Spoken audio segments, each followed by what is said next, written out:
Derechos en Pugna. Conduce Gerardo Laveaga. Con la aparición de su más reciente libro, Cartas a un estudiante de Derecho, Miguel Carbonell, uno de los académicos más respetados en la comunidad jurídica de México, da algunas recomendaciones a los futuros abogados para enfrentarse con éxito a los retos que supone la formación jurídica y más adelante el desempeño de la profesión. En su libro, Carbonell nos habla de métodos de estudio, memorización, proximidad con las nuevas tecnologías y otros aspectos que ningún abogado debe ignorar.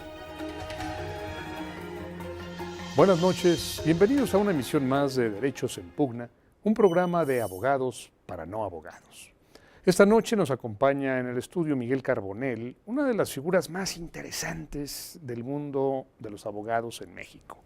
Miguel es un académico, su naturaleza básica es la de académico, pero es un crítico permanente de jueces, de agentes del Ministerio Público, de servidores públicos, de escritores en el ámbito jurídico y de todo lo que tiene que ver con el derecho. Y el motivo por el que invitamos a Miguel es para hablar de Cartas a un estudiante de Derecho, un manual espléndido, fabuloso, que es el adjetivo que le encanta utilizar a Miguel en su libro, donde más que recomendar acciones o pensamientos a los futuros abogados, hace un planteamiento de lo que significa el derecho en México. Miguel, bienvenido y muchas gracias por acompañarnos esta noche. Es un gusto y un honor. Gracias, Gerardo. Déjame empezar leyendo una carta que en 1954 el ministro de la Suprema Corte de Justicia, Félix Frankfurter, le mandó a un niño. Un niño le preguntaba: oiga, señor ministro, yo quiero ser abogado. ¿Qué tengo que hacer? Y le dice el ministro, es un parrafito, lo leo muy breve para hablar de tu libro: estimado Paul, nadie puede ser un abogado verdaderamente competente a menos que sea un hombre culto. Si yo fuera tú, me olvidaría de toda preparación técnica de la ley. La mejor manera de prepararse para la carrera de leyes es siendo una persona letrada. Solamente así puede adquirirse la capacidad de usar el idioma en el papel y en el discurso, con los hábitos de un pensamiento claro que solo una educación liberal puede brindar. No es de menor relevancia para un abogado el cultivo de su imaginación mediante la lectura de poesía, la apreciación de grandes obras de arte, en su versión original o en reproducciones disponibles, y escuchar buena música. Llena tu mente con los frutos de las buenas lecturas. Amplía y profundiza tus sentimientos y experimentando a través de otros, en la medida en que te sea posible, los maravillosos misterios del universo y despreocúpate de tu futura carrera. Esto decía uno de los abogados más distinguidos de Estados Unidos en los años 50. ¿Hasta dónde suscribirías tú esta carta, Miguel? ¿Qué requiere un buen abogado para ser un buen abogado? Bueno, yo suscribiría en parte la carta en el sentido de que un abogado debería aspirar a ser sobre todo un humanista. Un abogado que solo sepa de leyes, que solo sepa de códigos, no es un buen abogado. Yo veo a los mejores abogados, tengo amigos que son los número uno en sus respectivas ramas, en el litigio, en el ejercicio de la judicatura, etcétera, y te topas con que son gentes muy cultas. Para llegar a la cima en el mundo de lo jurídico se requiere efectivamente de un bagaje cultural. Pero cuando Frankfurter le escribe a Paul: desentiéndete de los aspectos técnicos, yo hasta ahí ya no lo acompaño.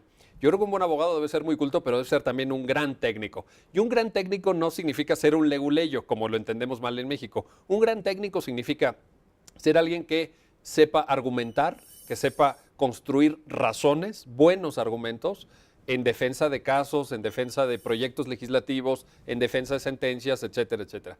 Y esta es la cualidad fundamental que yo señalaría en un abogado: el bagaje cultural, la capacidad argumentativa. En tu libro, Miguel, que además es un libro absolutamente recomendable, no solamente a los estudiantes de Derecho, a todos los que se dedican al derecho, es un libro que hay que leer. Rebosas cultura, inteligencia, lucidez. No creo que sea, como lo decía hace un rato, un libro para un estudiante de Derecho. Es un libro para todo aquel que se dedica al derecho. Pero tu visión es casi optimista. Dices, los abogados somos los constructores de la democracia y tenemos que tener una ética sólida. Y es muy positivo. Cualquiera que lea este libro dice: oye, ser abogado es una maravilla. En la práctica es así, Miguel. Hay algo que no tienes en tu libro. Por ejemplo, no hablas de la corrupción en las agencias del MP o en los tribunales, no hablas de las presiones que sujetan los abogados, no hablas de todas los manejos oscuros que se dan. ¿Por qué? Porque son temas que he tratado en otros libros. Tengo varios libros sobre corrupción, tengo varios libros sobre poder judicial, sobre procuración de justicia, sobre la reforma penal, sobre la que tanto hemos platicado tú y yo. Y aquí se trataba en efecto de dar una visión optimista, pero no ingenua.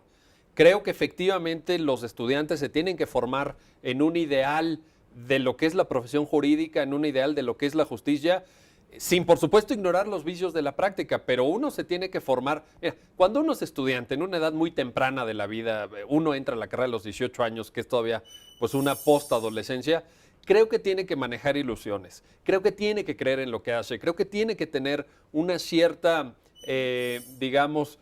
imagen respecto de la cualidad de los estudios que está siguiendo para poder finalmente destinar horas, energía, su talento, su tiempo a eso que está estudiando. Y en ese sentido, bueno, pues sí, para mí la profesión de jurista, la profesión de abogado es algo muy noble, digamos, encaminada hacia grandes ideales, y es lo que intenté plasmar en el libro. Ahora, finalmente el abogado es un defensor de intereses. O sea, el abogado va a defender los intereses de quien le pague ante los tribunales. Si yo de pronto, bueno, quiero quedarme con la herencia de mis padres en detrimento de mis hermanos, le digo al abogado, oiga, haga que el testamento se interprete a mi favor. Si yo cometí un delito, pues yo quiero no ir a la cárcel y contrato a un abogado para que me libre de ir a la cárcel. Si yo quiero mantener un monopolio, a pesar de que la Constitución y las leyes me dicen que no debo mantenerlo, pues le digo al abogado, utilice recursos técnicos para que me dejen tener mi monopolio. Si yo no quiero pagar impuestos, pues le digo al abogado, oiga, abogado, pues ayúdeme con alguna estrategia fiscal inteligente a no pagar impuestos.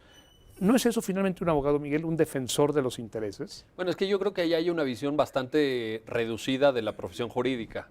El abogado litigante. Esa es una vertiente. Hoy no podemos hablar de el abogado. Creo que hay que hablar de las profesiones jurídicas. Un abogado es un notario, un abogado es un juez, un abogado es un académico, un abogado es un ministerio público. Entonces, esta imagen estereotipada del abogado como patrocinador de intereses es una imagen muy limitada. Hoy en realidad no existe como tal. Hablemos un poco de esto después de un corte, Miguel.